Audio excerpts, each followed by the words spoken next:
das cascatas, o cantar dos passarinhos, a magia que as matas e a ternura que há nos ninhos.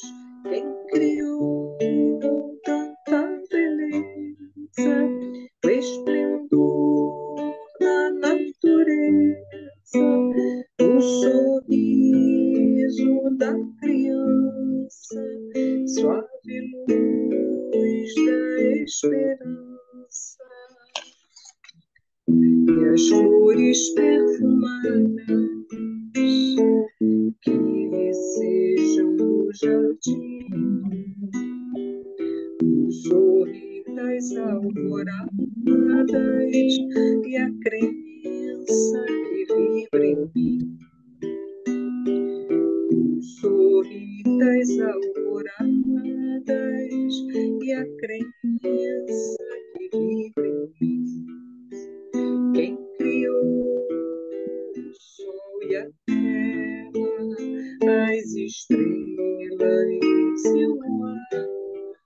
Quem criou a imensidão do azul do céu e do mar? O poema das cascatas, o cantar dos passarinhos, a magia que há nas matas e a ternura que há nos ninhos. Quem criou tanta beleza, o esplendor da natureza, o sorriso da criança, suave luz da esperança, e as flores perfumadas que vicejam no jardim,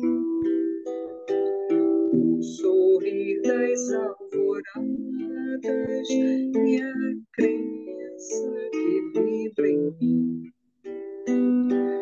O sorrir das alvoradas e a crença que vibra em mim.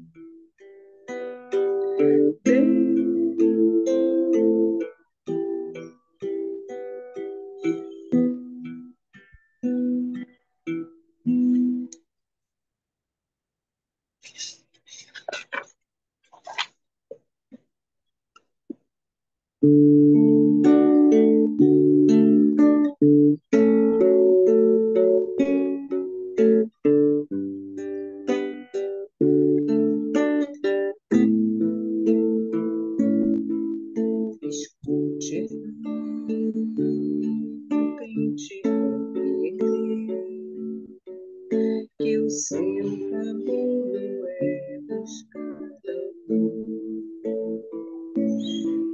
Sabemos que podemos renascer sob o amparo do Mestre Jesus. Aceite o bem, aprenda que nada vai acontecer. Por mais escura que a noite possa estar, sempre haverá um alvorecer. Um novo dia, o sol há de brilhar. No horizonte a noite se desfaz. Seu pensamento em prece deve estar. Coloque em ação amor, buscando a paz. Aceite o bem, aprenda a amar,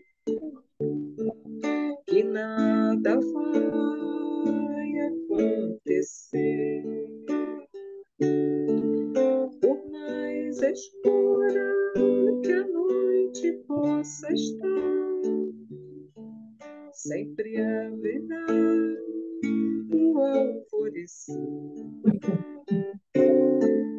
Por mais escura que a noite possa estar, sempre haverá um alvorecer.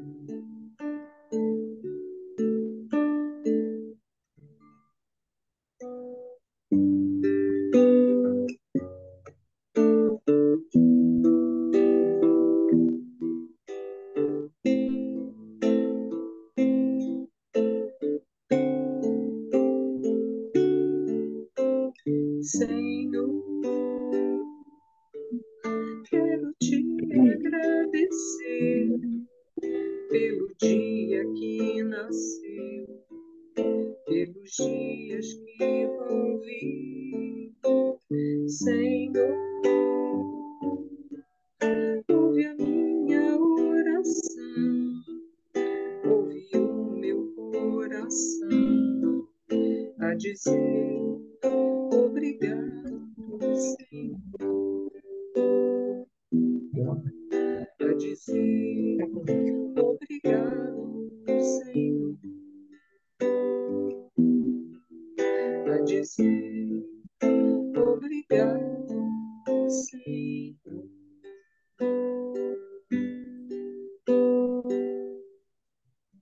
Bom, meus amigos, boa tarde a todos, sejam todos bem-vindos. Então, vamos começar nosso grupo de estudo. Vou pedir a Deise, que está meio sumida, para fazer a prece e a página de abertura. O capítulo é o 91, Apreço.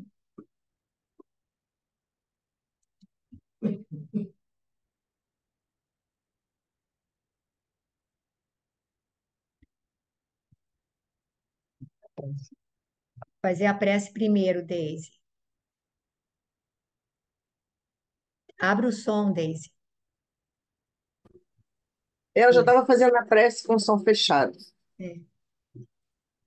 Senhor Jesus, nosso mestre, nosso amigo, estamos aqui, Senhor, reunidos para o nosso estudo da tarde.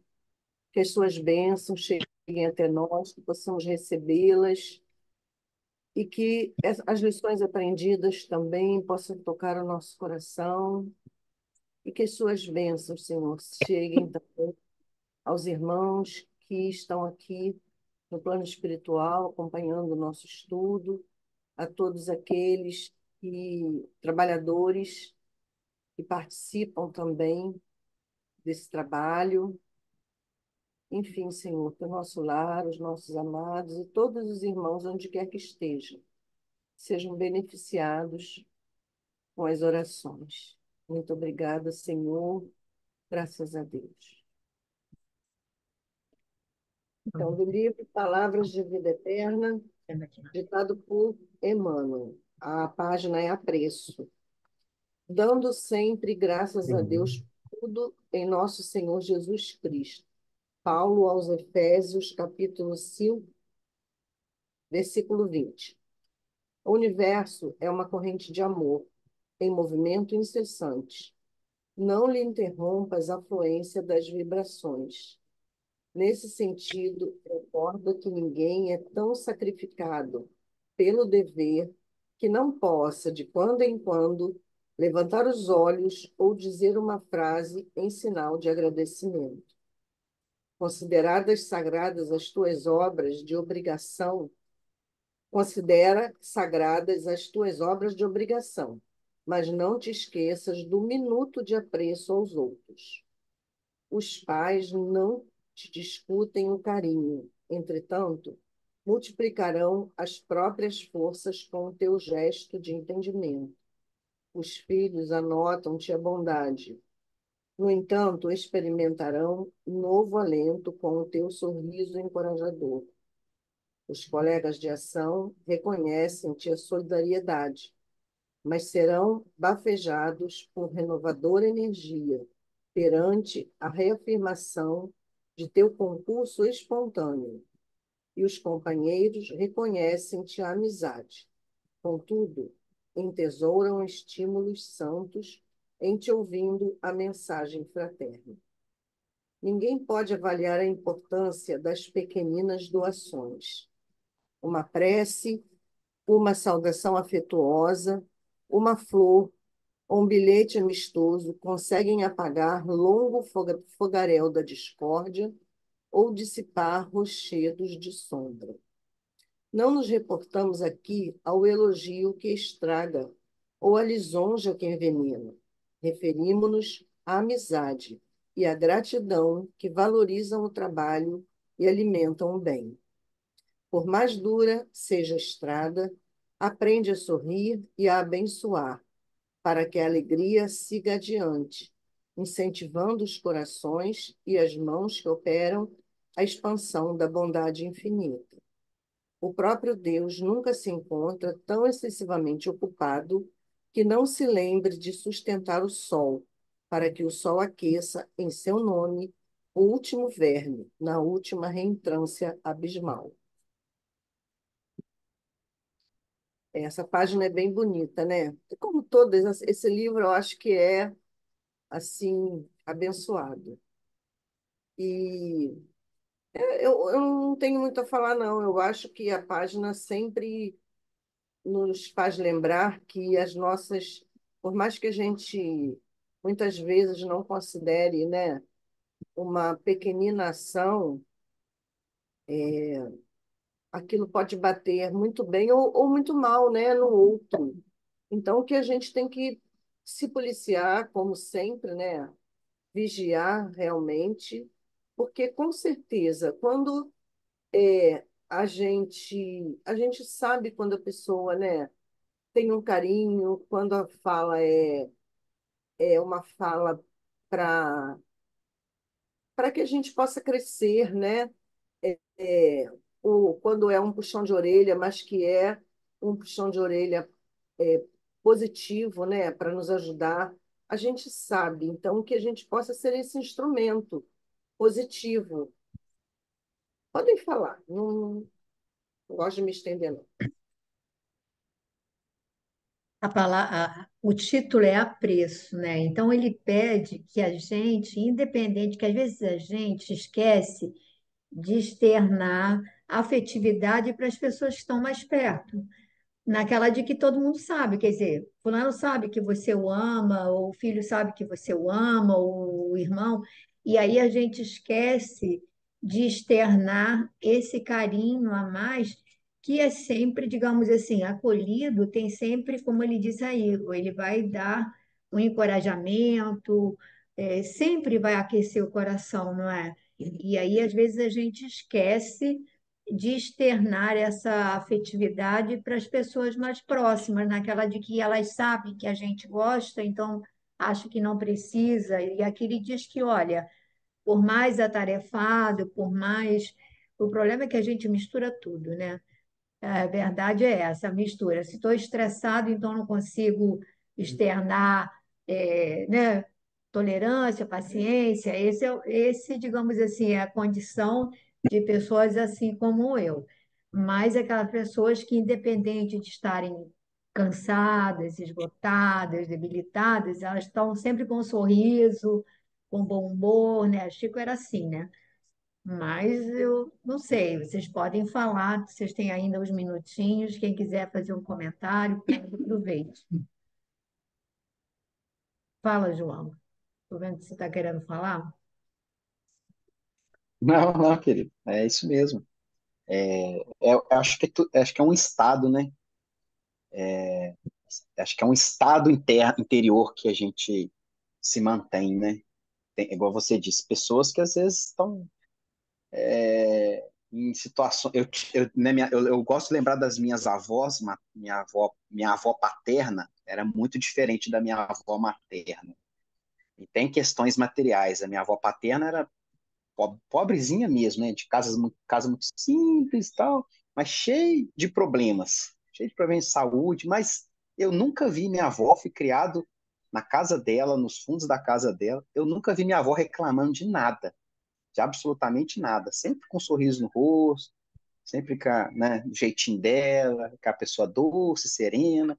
mas cheia de problema com os filhos, problemas físicos. Já minha outra avó materna, de uma situação financeira muito melhor do que a minha avó paterna, mas, coitada, não é lamúria, a gente nem gostava de ir muito na casa dela, porque aquela pessoa sempre reclamando, sempre esbravejando, xingava. Então, assim, e acho que não tem nada a ver com o externo, né?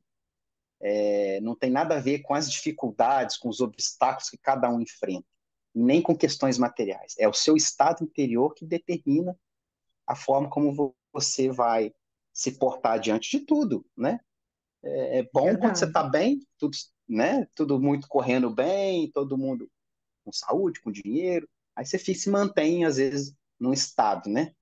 Mas aí vem aquela dificuldade, no primeiro tropeção a gente vem aquela nuvem negra na cabeça da gente, mas é o que dizer, não é porque a gente não se mantém, né? Acredito que seja isso, a gente não consegue se manter sempre num estado mais elevado, né? Muito bem, João. E alguém, Glorinha, acho que você também ia falar alguma coisa? Eu ia falar o que vocês já falaram, né? Porque às vezes é uma coisa tão pequena que vai fazer a diferença, né? Num momento qualquer, né? No momento, como ele fala, um momento de discórdia, né? Que ele fala que uma prece, uma saudação afetuosa, uma flor, um bilhete amistoso conseguem apagar longo fogaréu da discórdia ou dissipar rochedos de sombra. Quer dizer, os gestos sinceros, né, simples e amorosos, principalmente, né? Sinceros, porque ele diz, a gente não está se reportando ao elogio, você ficar elogiando alguém, a coisas que não têm importância, mas você ter um gesto sincero de apreço, né, de gratidão, de bondade, faz toda a diferença. Bom, muito bem. Então, ninguém mais quer falar nada? Ignorar? Ana, seu Antônio, Solange? Pessoal aqui não? Eu só queria lembrar uma coisa. No livro O Sinal Verde, do André Luiz, ele nos mostra que nós, lá fora, somos todos amáveis, na casa espírita, todos gentis com os outros. Mas dentro de casa, muitas das vezes somos incapazes de dar um bom dia, como dessemos a uma pessoa que está chegando de uma viagem, né? A gente faz aquela festa, né, que está se revendo novamente, aquele abraço, e em casa raramente nós fazemos isso, né? Então, o Bem, André Luiz nos mostra como nós deveríamos agir e não agimos. bom, diante disso, vamos lá para a Gênesis.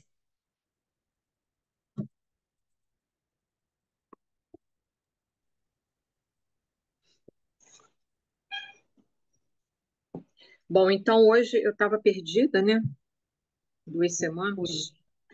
Aí eu pedi ajuda, a Ednorá colocou aqui que é curas, né? Capítulo 15, curas. E aí, ainda nessa questão dos milagres do Evangelho, que Kardec vai nos descortinando, né? Todas esses ditos milagres, né? Então, curas, perda de sangue, item 10. O 10 foi feito, é o item 11, Glória. Ah, tá. Ah, tá. Isso é. Não, é item 10 mesmo, Pepita. Eu até Não, achei que fosse o 10 fosse do eu acho que Evangelho, mas não. É item 10. não, é o É o 11. É o é o 11. 11. Ah, já foi lido? A Ah, perda de mas sangue já foi lido. Ah, então você não desculpe. estava, lembra? Você não Não, não estava. estava. Eu não Então, estava. Então já vai explicar, né? A questão Isso. já é a explicação. Tá, desculpe. É Item porque 11. Não, pode Tá deixar. bom, já entendi. 11. Estas palavras, conhecendo em si mesmo a virtude que dele saíra, são significativas. Exprimem o movimento fluídico que se operara de Jesus para a doente.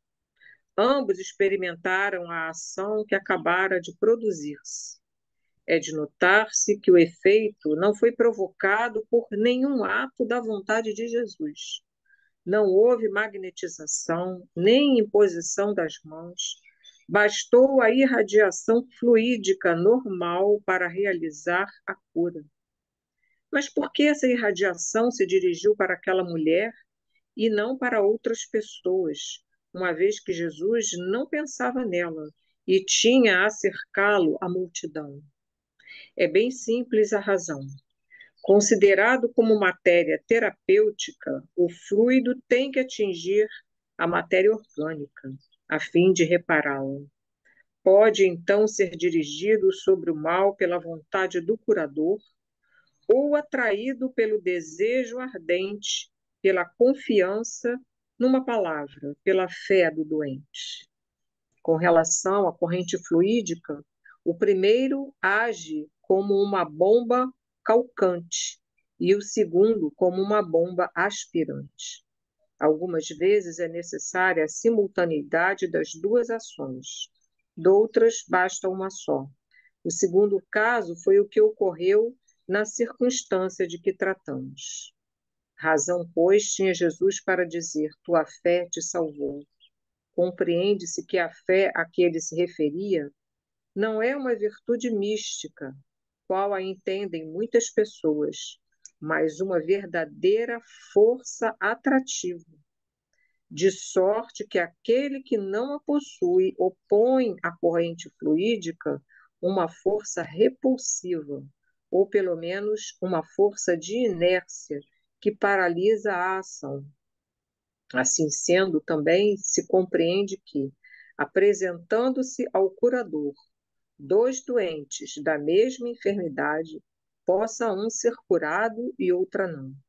É este um dos mais importantes princípios da mediunidade curadora e que explica certas anomalias aparentes, apontando-lhes uma causa muito natural. Então, aqui, né, com relação a essa mulher, né, que passava por esse problema, né, há vários anos, 12 anos, né, que tinha uma hemorragia que não se curava. Kardec vai nos mostrar aqui que essa ação, esse movimento fluídico, ele vem da mulher para Jesus, né? Diferentemente de outras situações de cura, né, que Jesus, né, curou das mais diversas maneiras, né, impondo as mãos, falando, enfim, com saliva, né, com lama, né? Essa mulher, ela é curada aqui pelo poder da fé que age naquele momento como ele fala, uma bomba aspirante, quer dizer, uma força, né, que atrai aquele magnetismo do Cristo. Ele nem se dirigiu a ela, aquele magnetismo dele existia, né, estava ali. E ela, né, eu eu tenho dificuldade para falar sobre evangelho, né? E falar sobre essas curas, né, de Jesus, porque tem muita coisa que a gente não sabe nem explicar, né? E aí eu fui dar uma olhadinha aqui no professor Elarrat, ele fala muito, né, sobre Jesus e a cura. Então ele diz que Jesus ele tinha esse poder incomparável, né, de atração das criaturas para ele, né, que eram atraídas para o seu amor, né, todos que chegavam a ele eram atraídos pelo amor, embora dissessem que queriam a cura, que queriam, o que os atraía era esse amor incondicional, né? E aí o professor Elahai vai falar das diversas maneiras que Jesus curava, não só pelo intuito de curar as criaturas, mas para mostrar também aos doutores da lei, aos fariseus, que ele era o Messias, ele era o Cristo. Por quê? Porque muitas pessoas tinham a capacidade de operar, às vezes, situações, né? Porque a mediunidade sempre aconteceu, né? Mas essa capacidade de curar não só os corpos, mas curar o espírito, né? Jesus ali era, né? Então, isso é que incomodou também, né, aos doutores da lei, aos fariseus, né? Porque Jesus não escolhia a hora, não escolhia o dia, né? Curava em sábado, curava, enfim, ele subverteu todas as, vamos dizer, as normas, né, do proceder da do judaísmo, né, todos aqueles preceitos, e ele, né, ele curava e sem se importar, não é? Se aquilo estava sendo aceito pelos poderosos ali das sinagogas ou não, né? E então, e essa capacidade de amar incomodava, né, terrivelmente aos aquelas criaturas, né, os fariseus, que não admitiam que ele fosse o Messias, né? E então, agora aqui, aí o professor Lerrat vai descrever as diversas maneiras, né? Tem horas que ele cura pelo toque, tem horas que ele cura só com a palavra, que ele cura só com o olhar, que ele cura, né? Esse momento é a hora que ele promove a cura sem a intenção de curar, mas que ele vamos dizer, o seu magnetismo é atraído pela fé, né, daquela mulher. E até porque ela, como tendo esse problema do sangramento, ela não podia tocar em ninguém. E ninguém podia tocar. As mulheres que estavam ou no período menstrual ou que tinham esses problemas, né, de fluxo contínuo de sangue, eram consideradas impuras. Então, ela estava há 12 anos sendo, vamos dizer assim, rechaçada pela sociedade. Nada podia tocar nela, nem ela tocar em ninguém, que seria considerado ali impuro, né? E bastou aquela certeza, né, aquela fé dela para ela ser ali curada, né? Mas podem falar aí, vocês. Eu acho, Glória, que assim, todos os casos que estão registrados no Evangelho, na Bíblia, eles foram propositais. Nós sabemos, e os apóstolos dizem, que se fossem registrar todos os acontecimentos em que Jesus Sim, promoveu curas e tudo, todos os livros não seriam suficientes. Tamanho porque ele não parava. Imagina, a gente tem, se a gente for catalogar, nós temos quantos casos? 20, 30, 50 catalogados, a gente sabe os casos. Você tem aqueles casos catalogados e são aqueles. É o que nós temos registrado, é o que ficou. Então, eu acho que não foi assim aleatório o preservar de cada fato que traz um ensinamento diferente. Então, eu vejo na mulher hemorroísa exatamente, a gente até falou da semana passada que o seriado The Chosen, ele foca, para mim foi assim, mais bem feito, que ele mostra o quanto ela é segregada, o quanto ela é humilhada, o quanto aquela multidão o coloca e que ela chega, ele respeita exatamente o relato muito bem, mas eu acho que ali a gente está vendo aquele trecho em que Jesus diz: bate, batei e a porta abrir-se-vos-á. Pedi e obtereis. Ou seja, mas aí a gente fica achando que é só falar de boca que a gente vai conseguir. Então, quando Jesus fala o bater a porta, é tipo assim, é o movimento de busca verdadeiro e intenso. Então, aquela mulher, ou porque ela estava assim esgotada, né? São 12 anos de segregação, escorraçada da família, do grupo de todo mundo, como alguém impura, ou seja, mal vista por Deus, E ela até por vai. tocar em Jesus, que ela sabia que não podia tocar em ninguém, Sim, né? aí Ela ela. sabia que não poderia tocar, né? Isso, aí a gente vê que ela tem, ela busca, se eu o tocar, sei que serei curada. Então, ela tinha aquela certeza e ela vai lá, fura a multidão, vai lá e toca na fímbria da túnica. Aí, quando Jesus vai e pergunta quem me tocou, ele sabia, gente. Se ele sabia tudo, ele sabia quem tinha tocado. Aí entra, é isso que ele queria deixar a lição de que, olha, tenho certeza de que uma virtude, ou seja, uma virtude é alguém, nesse momento, retirou parte da minha energia. Pode ser minúscula, mas ele percebeu a retirada dessa frequência energética, dessa fração de energia. E aí ele quer deixar aquilo registrado para todos ali, para os homens da lei e para nós que estamos aqui a estudar essa passagem. Então, ficou registrada de que, olha, aquele que me buscar de verdade vai me encontrar. Então, essa mulher, sem que eu manifestasse qualquer movimento, ela me encontrou.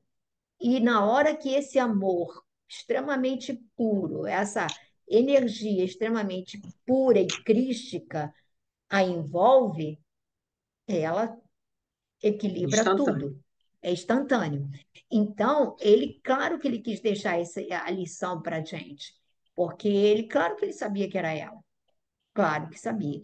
Mas eu acho que, digamos assim, de todos os casos de cura, eu acho que é o único em que acontece sem que a pessoa peça para ser É. curada, sem que ela se dirija, E que você haja vê, né, Pepe, são situações que seriam abomináveis ali no.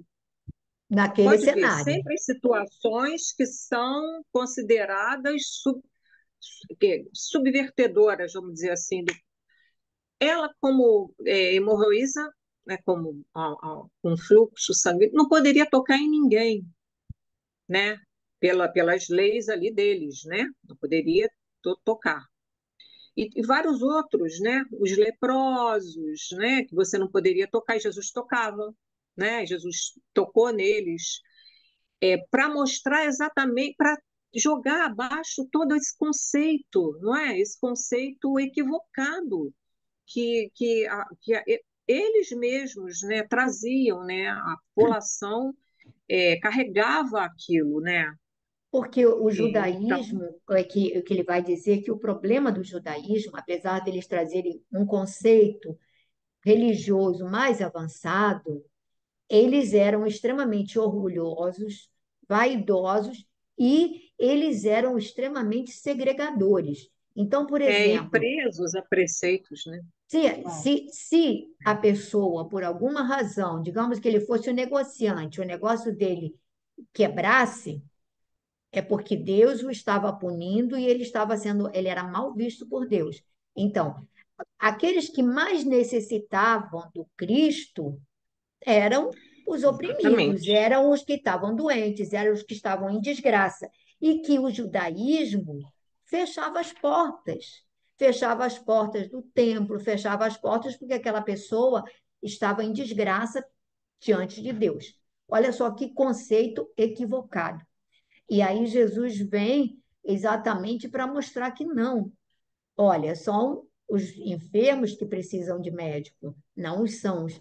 E o que eu acho mais interessante, por isso que eu digo sempre, que aqueles apóstolos de Jesus, aparentemente sem instrução, digamos, pessoas pescadores, agricultores, pessoas ali de local, como eles dizem, de Nazaré, quem que vai vir de Nazaré? Quem vem?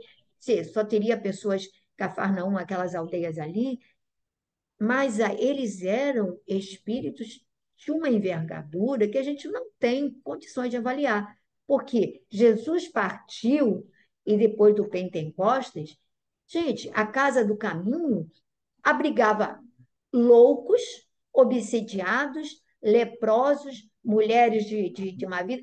Eles absorveram literalmente o Espírito do Cristo no sentido de acolher a humanidade, que a gente, venhamos e convenhamos, não tem esse desprendimento todo.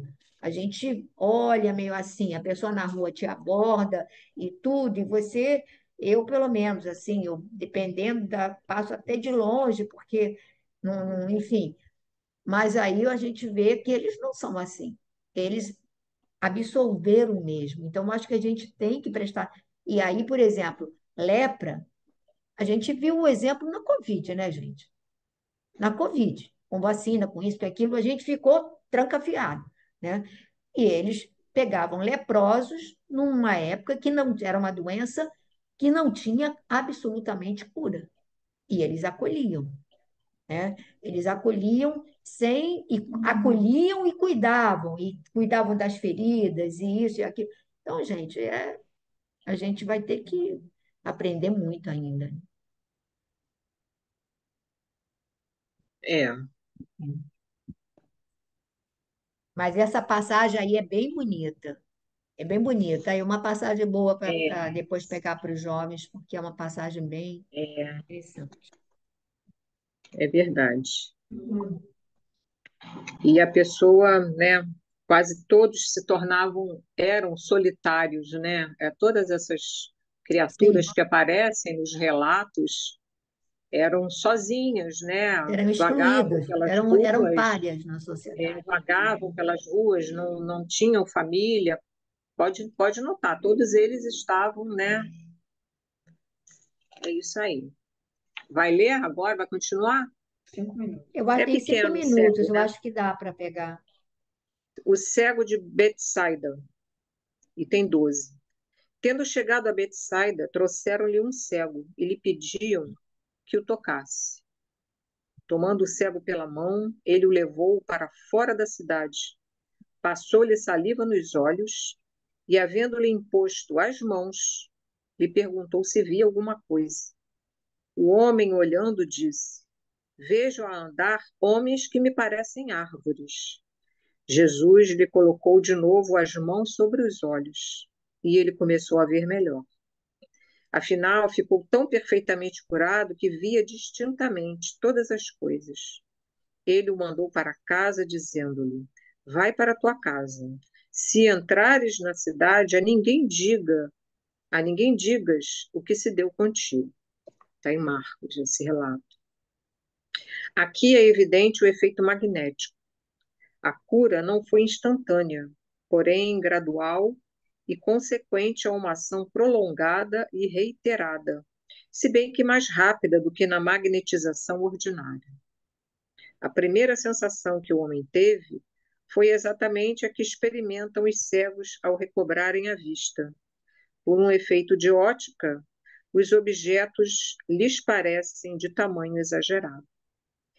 E aqui, como eu falei, né, que eu estava vendo do professor Elahá falando, ele diz desse cego, ele fala desse cego uma coisa interessante, que tem outras curas de cegos, né? É. E ele fala que o cego de Betsaida, o Marcos diz assim, trouxeram-lhe um cego. Né? E o cego não foi procurar Jesus, igual um outro, que acho que é o Bartimeu, que corre atrás de Jesus e pede, né? E Jesus fala, o que queres que eu faça? Ele diz que eu veja, coisa e tal. Eles trouxeram-lhe. Aí, provavelmente, era alguém que as pessoas que estavam em volta dele é que o carregaram até Jesus, né? Para que ele fosse curado, né? E eu não sei, lendo aqui, eu fico vendo assim, como fala que foi uma ação mais lenta, né? Não foi aquela ação instantânea. né? Aconteceu todo um processo, até como alguém que não esperava ser curado ali, né? Não diferente dessa hemorroísa, né? Que tem a expectativa exatamente da cura, ela tem praticamente a certeza que vai ser curada, né? E o cego não, ele é levado e Jesus, né, impõe as mãos e ele vai, né, sendo envolvido ali. E acho que é por isso que Kardec diz que é uma ação, é, a cura não foi instantânea, porém gradual, né? À medida que ele vai, né, recobrando ali a visão, ele vai, Não, é porque né, se Jesus faz deixando, né, se mais de uma permitindo, imposição, né? né, Glória? É, Jesus faz primeiro coloca saliva, coloca a mão, aí não tem a cura perfeita, Jesus novamente pede para ele esperar e coloca é, novamente. Ou seja, por isso que ele diz que é gradual, há mais de um é. movimento para Mas aí a gente promover. vê o receptor, né? A diferença no receptor, né? Sim, sim, Diferentemente sim. da mulher, que na mesma hora, né? Como se fosse aquilo mesmo de você puxar uma energia, né?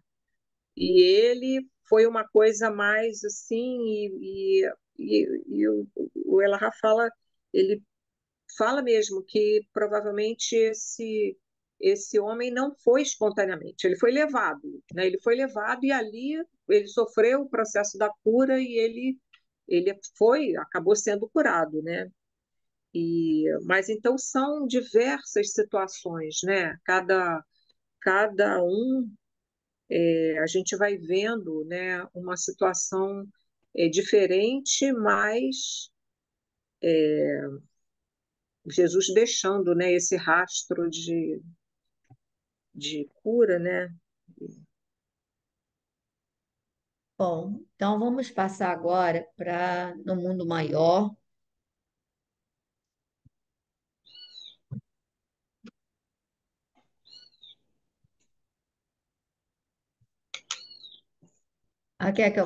Quer começar a leitura, Raquel? Aí passando depois para a Velhinha, por favor. Posso começar. Não intenteis o voo sem haver aprendido a marcha. Sobretudo, não indagueis de direitos prováveis que caberiam no banquete divino antes de liquidar os compromissos humanos. Só me situar aqui.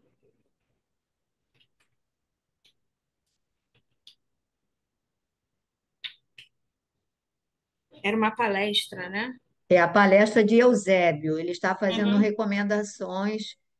E Tá. aí, primeiro, é, ele vai falar no parágrafo anterior: o atendei às exigências de cada dia, rejubilando-vos por satisfazer as tarefas mínimas, que eu acho que é uma recomendação muito, muito importante, né? Atender às exigências de cada dia, rejubilando-vos, ou seja, sendo gratos por satisfazer as tarefas mínimas, porque às vezes a gente tem sonhos de realização de grandes projetos e não consegue dar conta daquilo que está sob a nossa responsabilidade direta e imediata, né?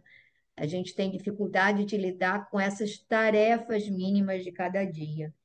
E aí é por isso que ele fala: não intenteis o voo sem haver apreendido a marcha. Sobretudo, não indagueis de direitos prováveis que vos caberiam no banquete divino antes de liquidar os compromissos humanos. Impossível é o título de anjos sem serdes antes criaturas ponderadas. Soberanas e indefectíveis leis nos presidem aos destinos. Somos conhecidos e examinados em toda parte. As facilidades concedidas aos espíritos santificados, que admiramos, são prodigalizadas a nós por Deus em todos os lugares. O aproveitamento, porém, é obra nossa. As máquinas terrestres podem alçar-vos o corpo físico a consideráveis alturas, mas o voo espiritual com que vos libertareis da animalidade jamais o desferireis sem asas próprias. Quer ir comentando, Raquel? Vamos pegando pedacinho por pedacinho, porque tem tanta coisa aqui, né? Pode ir comentando, Pepito. Ô, Raquelzinha, não quer colocar nada? Vocês vão falar muito melhor que eu. Ah, eu achei que é impossível, ele vai falar, né?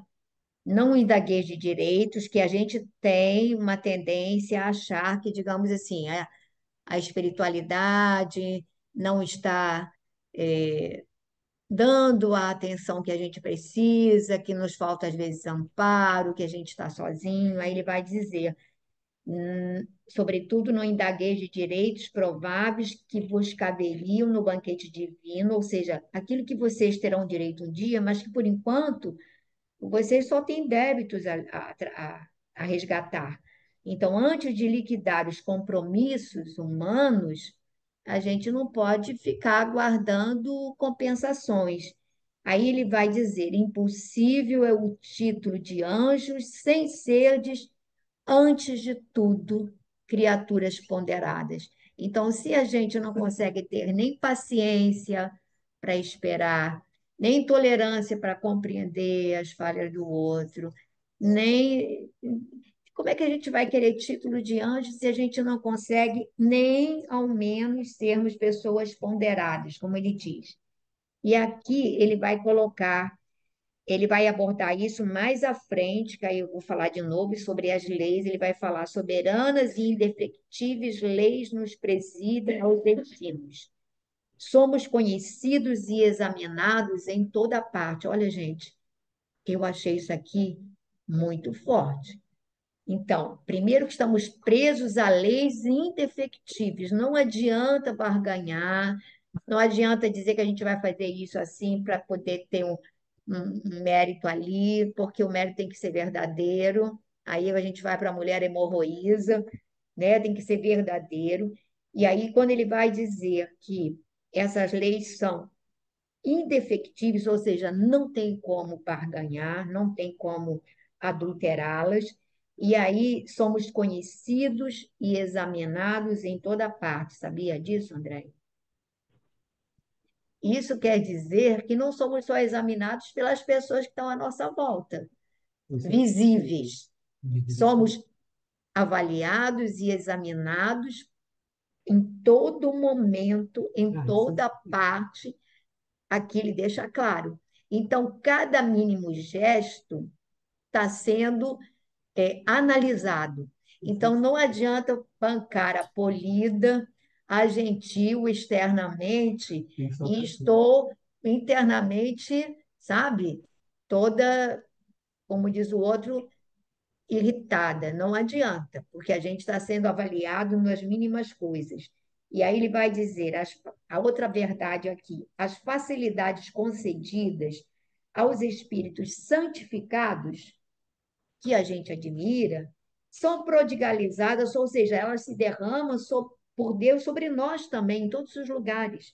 O problema é que a gente, como tem o vaso ainda poluído, não conseguimos reter essas bênçãos nem por muito tempo, nem retê-las de verdade. Aí entra, lembra aquela passagem da Ismália, que ela faz aquela prece linda, que aí vem aquele monte de flores, de pétalas, aqueles flocos de luz, aí aonde caem mais?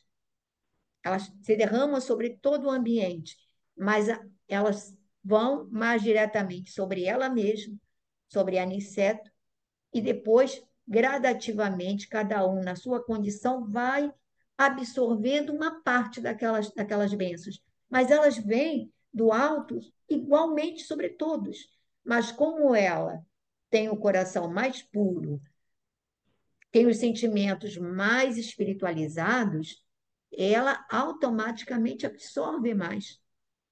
Ela absorve, ela capta e ela é abastecida espiritualmente com uma força, com uma resistência, com uma vitalidade que a gente não consegue.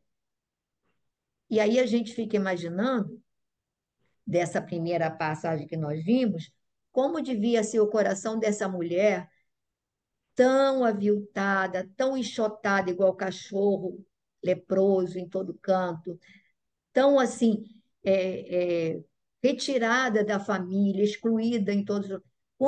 E se não tinha ódio nem raiva, só dor, então era aquela pessoa pronta para receber o cura. Aí ele vai dizer: o aproveitamento, porém, é obra nossa.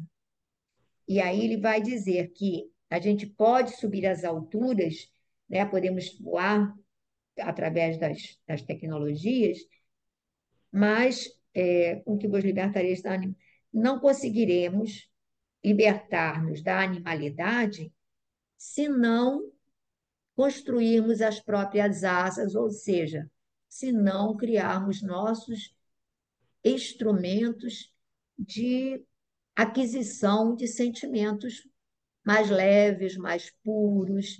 Não é na fala, não é no discurso, é na ação. Aí é que a coisa fica complicada, né? Complicada. Alguém gostaria de falar sobre isso aqui um pouquinho mais?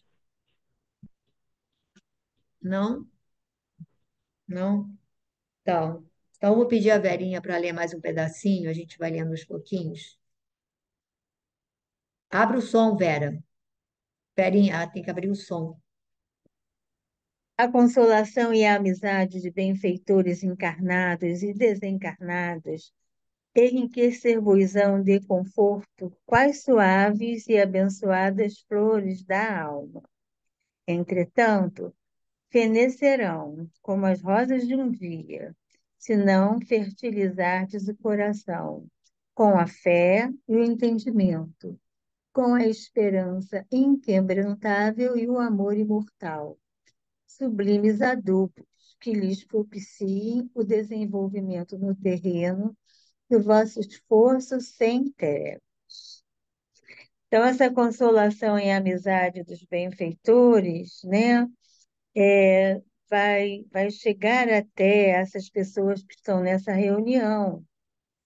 Mas se elas tiverem fé, entendimento, a esperança inquebrantável e o amor imortal.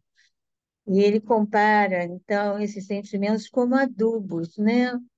Que propiciem o desenvolvimento no terreno do vosso esforço sem trevas. Caso contrário, o que vai acontecer? Fenecerão como as rosas de um dia, se não fertilizardes o coração com a fé e o entendimento. Então, na verdade, é que a fé, né, uma impulsão, uma força muito grande que faz com que as pessoas consigam resolver os seus problemas, entender o que está acontecendo, aceitar as dificuldades. Então, tudo isso, né, ajuda com que a esse entendimento também que chegue à ajuda dos benfeitores encarnados e desencarnados. Eu entendi isso. Se você quiser É, completar, não, querida. o que ele quer dizer é que essa ajuda sempre existirá, porém, se nós não fertilizarmos o coração, ou seja, Sim, se a gente não pode. pegar essa ajuda e transformar, ela vai fenecer, ou seja, é aquela coisa, você sai daquela reunião com estado de graça, mas aí se você não mantiver essa vibração, aquilo vai estar ali a 10 minutos fora, 15 minutos, uma hora, você já voltou à sua rotina e esqueceu aquilo tudo, porque você não cultivou, né? Então é muito importante. Lê mais um pouquinho aí, velho. Não cobiceis o repouso das mãos e dos pés. Antes de abrigar semelhante propósito, procurai a paz interior na suprema tranquilidade da consciência. Abandonai a ilusão, antes que a ilusão vos abandone. Empolgando a chefia da própria existência, deixai plantado bem na esteira dos vossos passos. Somente os servos que trabalham gravam no tempo os marcos da evolução. Só os que se banham no suor da responsabilidade conseguem cunhar novas formas de vida e de ideal renovador. Os demais, chamem-se monarcas ou príncipes, ministros ou legisladores, sacerdotes ou generais, entregues à ociosidade, classificam-se na ordem dos sugadores da terra. Não chegam a assinalar sua permanência provisória na crosta do planeta. Adejam como insetos multicores, tornando a poeira de que se alçaram por alguns minutos. Pode comentar, Vera? Bom, posso falar para você o que eu entendi aqui, né? Uhum. Diz que, por exemplo, todas essas pessoas, né, que são assim altas autoridades aqui na Terra, mas que são entregues à ociosidade, né, não se preocupam com aqueles que estão ligados, né, na sua responsabilidade, eles são classificados como sugadores da terra. Quer dizer, vieram com essa incumbência, né, de serem ministros, legisladores, sacerdotes, mas não fazem o que é devido. Muitas vezes eles lá do outro lado, né, eles combinam que viriam dessa maneira para ajudar as pessoas, para serem pessoas de bem, e, na verdade, se esquecem, como a gente sabe de muitos casos, né, como Napoleão Bonaparte, por exemplo, que veio com uma missão e virou tudo do lado avesso. Então, na verdade, eles são classificados como sugadores da terra e não chegam a assinalar a sua permanência provisória na crosta. Quer dizer, não são assim enaltecidos por nada que fizeram, né? E tornam a poeira, quer dizer, retornam à vida espiritual fracassados, né? Eu entendi assim. E diz que somente aqueles que trabalham gravam no tempo as marcas da evolução, aqueles que têm responsabilidade também, né? Então, na verdade, não interessa os títulos, interessa a reforma íntima de cada pessoa, né? De cada núcleo que você estiver, né? Que você possa fazer a sua parte, entendendo o porquê de estar aqui nessa abençoada terra, né? Nesse planetinha tão pequenininho, mas tão lindo. Então, na verdade, é, não precisam, como você já falou lá na frente, de grandes feitos. Nós começar a fazer e começar a entender o porquê de estarmos aqui, não é? E ele, então, está reforçando isso para aquela assembleia que está ali de encarnados escutando, né? Lá no plano espiritual.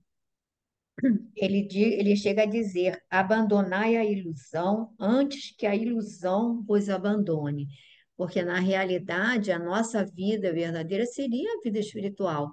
Aqui a gente está de Uhum. passagem, mas a gente é tão agarrado a tudo que a gente age como se nós fôssemos a nossa casa, a nossa morada definitiva fosse aqui.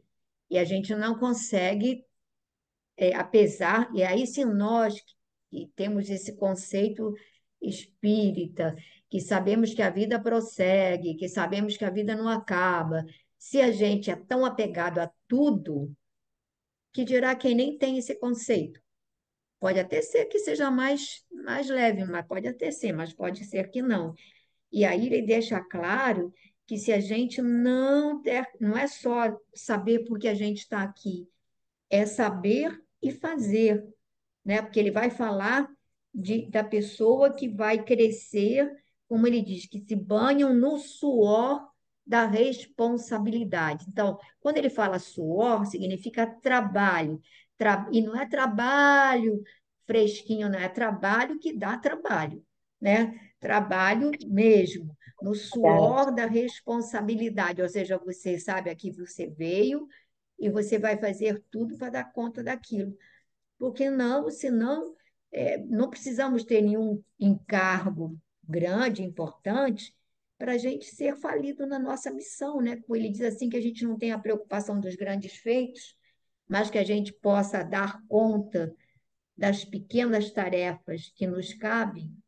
Essa é a grande, né? Das pequenas tarefas que nos cabem, né? Alguém gostaria de falar mais alguma coisa nesse trecho? Não? Não, vou pedir ao João para continuar aqui a leitura, então. Regressando, pois, ao corpo de carne, valei-vos da luz para as edificações necessárias. Participemos do glorioso Espírito do Cristo. Convertamo-nos em claridade redentora. O desequilíbrio generalizado e crescente invade os departamentos da mente humana. Combatem-se desesperadamente as nações e as ideologias, os sistemas e os princípios. Estabelecida a trégua nas lutas internacionais, surgem deploráveis guerras civis, armando irmãos contra irmãos. A indisciplina fomenta greves. A ânsia de libertação perturba o domicílio dos povos. Guerreiam-se as esferas de ação entre si. Encarnados e desencarnados, de, de tendências inferiores, colidem ferozmente aos milhões. Inúmeros lares transformam-se em ambientes de inconformação e desarmonia. Duela o homem consigo mesmo no atual processo acelerado de transição. Equilibrai-vos, pois, na edificação necessária, convictos de que é impossível confundir a lei ou trair os ditames universais. Vamos dar uma paradinha aí, João, antes de Tá. acabar? Falta Uhum. pouco, mas.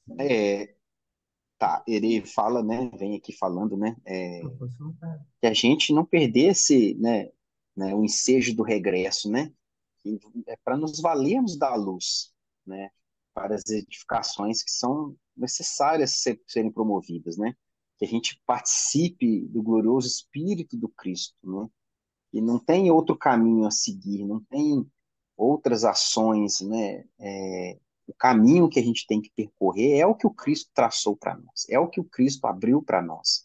Então, que a gente se valha, né, do seu evangelho, que é esse roteiro, para todas as nossas questões, para todas as nossas dificuldades.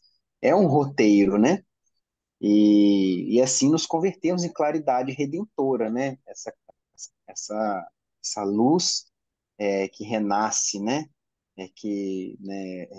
Da nossa redenção. Aí ele traz esse parágrafo aqui, né? A gente vê isso muito, muito latente aqui, né? O homem, quando não está em guerra, né? As nações, quando não estão em guerras, né? Estão em guerras internas, quantos conflitos externos, internos, né? A invigilância das ideias, dos pensamentos que fomentam outras tragédias, outros conflitos, né? Ele fala que né, desse desequilíbrio generalizado, né? Em vários departamentos da mente humana, os departamentos da mente humana, né? Em todas as áreas do pensar, do agir do homem estão invadidas por perturbação, né? As tragédias no lar, os desacertos no trabalho, né? Seja no trabalho profissional, seja no trabalho que nós exercemos aí, é, né, nas tarefas. A gente vê desavenças até em casa, nas casas, nas igrejas, e ele falando, ele traz o quê? Que é o homem, mas tudo isso é o homem duelando consigo mesmo, né? Consigo mesmo não é com o outro, é conosco mesmo, né? As nossas maiores lutas que a gente trava é conosco mesmo. Então, se você não está bem consigo, isso se externa para o outro, né? Aí é onde que vem esses desequilíbrios todos, né? Ele traz nos concita aqui, né? Para a gente nos equilibrarmos, né? Na edificação necessária, convictos que é impossível confundir a lei. Se confundir a lei, é a gente achar que está enganando a lei divina. Vou dar um jeitinho aqui, vou deturpar aqui, mexer aqui, e a gente acha que nós não estamos enganando ninguém, estamos nos enganando a nós mesmos, né? E traindo esses ditames universais, traindo essas leis universais, né? Acho que é mais ou menos isso, Pepita, É, nesse pedacinho aí. eu acho que é isso. Eu só queria reforçar duas coisinhas. Parece que ele está falando para hoje. Ele estava se referindo, né? A gente está aqui no meados do século XX. Nós estamos, né, quase um século depois, quase, né? E continuamos, a coisa está, se bobear, mais agressiva, tá pior.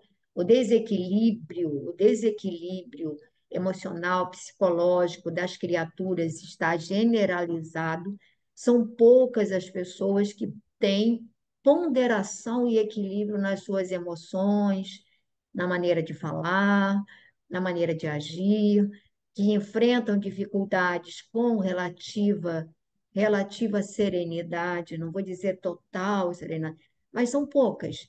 Então, quando ele diz que o desequilíbrio generalizado e crescente invade os departamentos da mente humana, como o João falou, é geral, gente. É geral. É difícil o lar que você não encontre um, dois elementos, ou às vezes o lar inteiro em profundo desequilíbrio. E aí ele vai dizer: encarnados e desencarnados, olha o alerta, mais uma vez, encarnados e desencarnados de tendências inferiores se chocam, ou seja, colidem ferozmente aos milhões. Inúmeros lares transformam-se em ambientes de inconformação e desarmonia. E aí, com essa desagregação familiar, a coisa ficou muito mais feia. A gente vê as crianças que chegam para a gente, o pessoal que lida, ou na escola, a Raquel ainda trabalha em escola, mas quem trabalha ainda com evangelização, que recebe. Gente, as crianças estão totalmente, a gente vê a criança totalmente desarvorada, mas é porque ele não tem mais a referência de um lar constituído com firmeza, de uma mãe que está ali com equilíbrio. Às vezes a mãe está tão deslumbrada em busca de ilusões, o pai às vezes é ausente ou também, e a criança fica à deriva no meio desse coisa. E aí o lar não tem, a criança falta para a criança uma coisa como disse o João, ele falou dessa avózinha dele, ó, já quero que ela, quando você for fazer prece para ela, você diz assim, olha, lembra da minha amiga Pepita, sabe? Porque são essas pessoas que são as santos. São essas pessoas que são aqueles espíritos anônimos e sublimes, que conseguem, então, que bem faz uma pessoa dessas, que pode estar cheia de problemas, e se mantém firme, que mantém ali a estrutura da família, que mantém a esperança, que mantém a religiosidade, isso é importantíssimo. Agora, eu queria, nesse parágrafo último que o João leu, equilibrai-vos, pois na edificação necessária, convictos de que é impossível confundir a lei ou trair-lhes os ditames universais. Comecem a prestar atenção nessas obras e vocês vão reparar quantas vezes a espiritualidade chama atenção para essa questão. Então, nessa mesma é, palestra, o Eusébio, antes disso, ele já vai dizer da, da, da lei indefectível, não é? Onde que ele fala aqui? Aqui nessa mesma palestra, quando ele vai dizer que a lei é indefectível. Quer dizer, ele já fala desse problema da lei que você não pode subverter. E aí, em Missionários da Luz, no prefácio de Missionários da Luz, olha só, ele vai dizer: ninguém, contudo, perturbará a lei divina. A verdade vencerá sempre e a vida eterna continuará ensinando devagarinho, com paciência maternal. Quer dizer, ele volta a focar esse assunto de uma maneira, com um enfoque diferente, mas a questão é a mesma. E ainda em Missionários da Luz, no capítulo 2, ele vai dizer: nunca fugiremos à lei, cujos artigos e parágrafos do Supremo Legislador abrangem o universo. Ninguém enganará a natureza. Gente, Porque olha só, aqui nessa palestra ele fala isso 2 vezes. Em Missionários da Luz,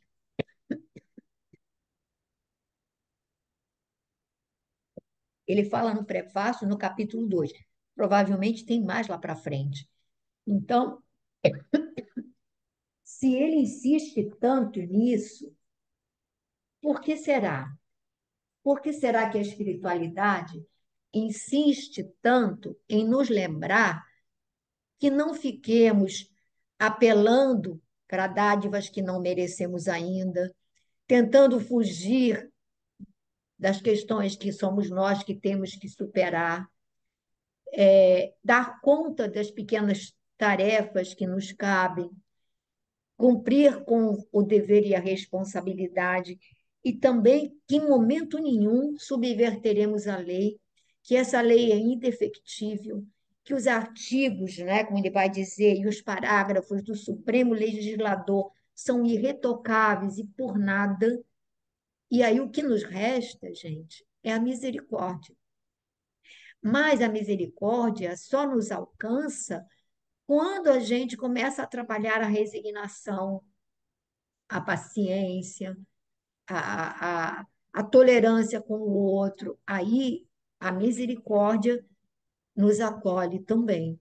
Mas não esqueçamos disso, gente. Presta bem atenção, porque a gente começa a perceber que nem Emmanuel, né, que é a mesma equipe do André Luiz, eles não dão ponto sem nó.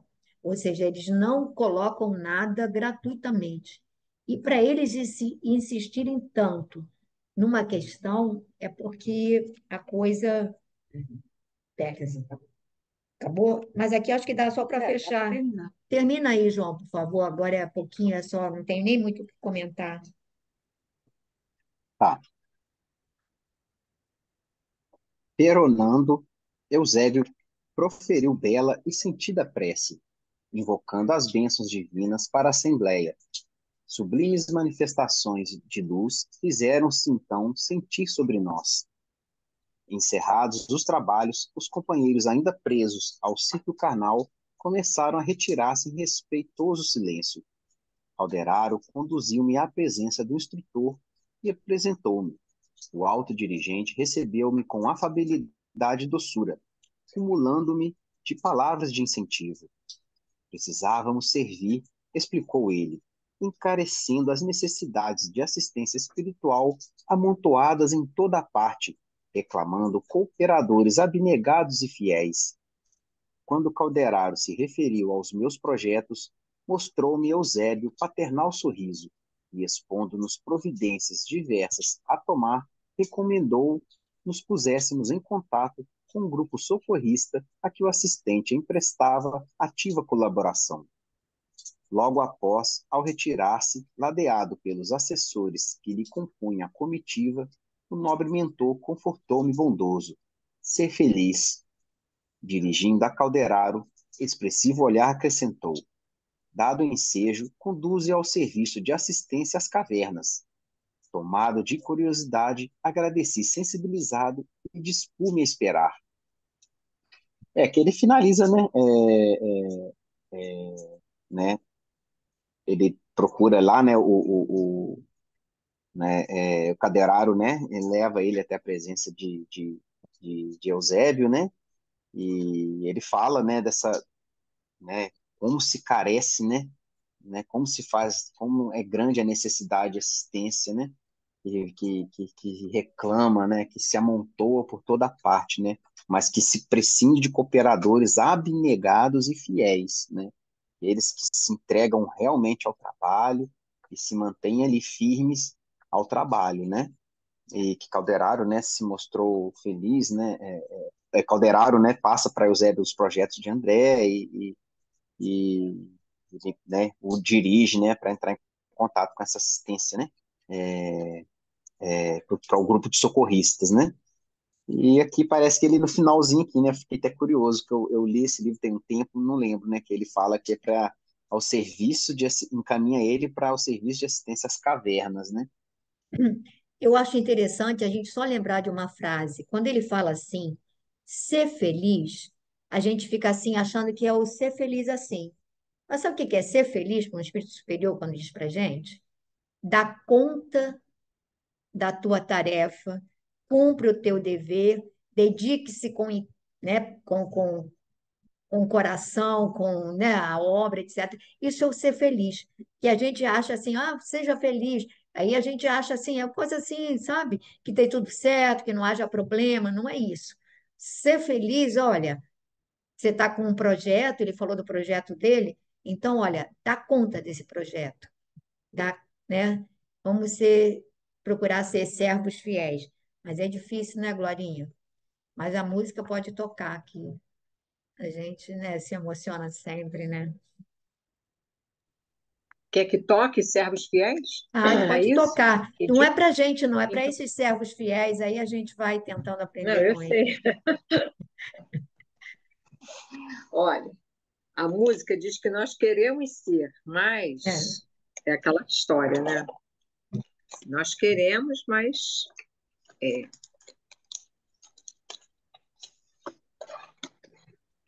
um dia seremos, né? Gente, mas vocês já pararam para prestar atenção no conteúdo dessa palestra? E isso aqui é É, o resumo da palestra. Agora, você imagina você estar lá com o magnetismo desse Eusébio e a gente ia se debulhar, de tanto chorar, né? eu sou igual, e fala que tinha a população lá assistindo, eu sou a população que estava dormindo e estava dormindo lá totalmente, totalmente alheia, né? Que ele diz, ah, milhões estão alheios a... Enfim,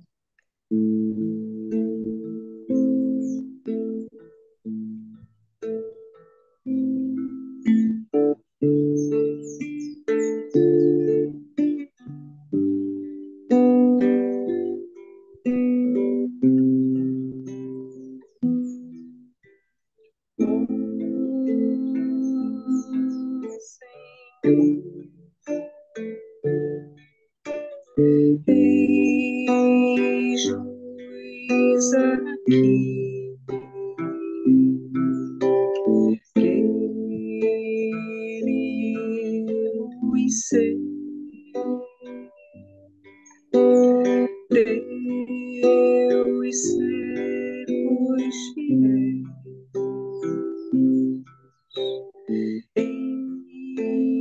enche-nos as mãos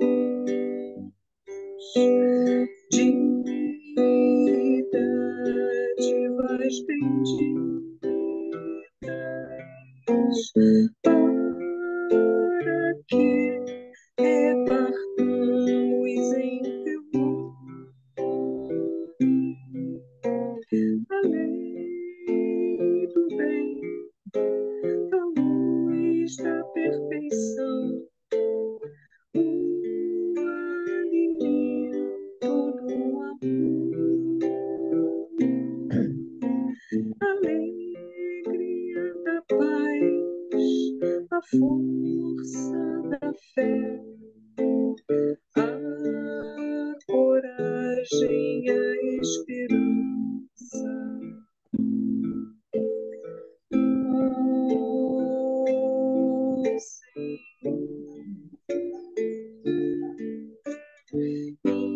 inspiração de nossas vidas, mestre de nossos corações, refúgio de nosso olhar, faze brilhar os teus lindos lauréis em teus servos fiéis. Faze brilhar os teus lindos lauréis em teus servos fiéis.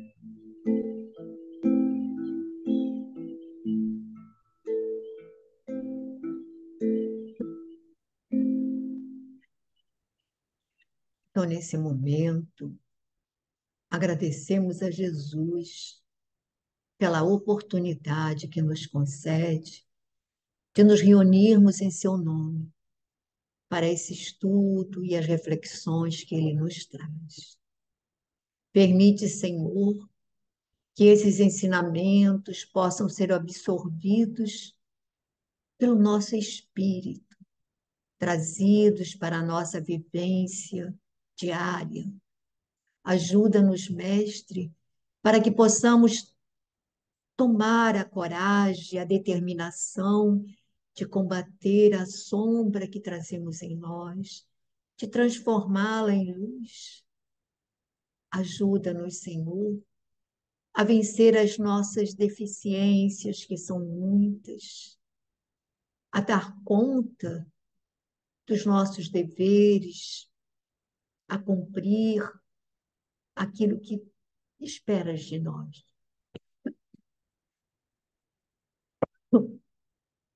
Abençoa todos os espíritos que estão conosco, que foram trazidos para esse momento.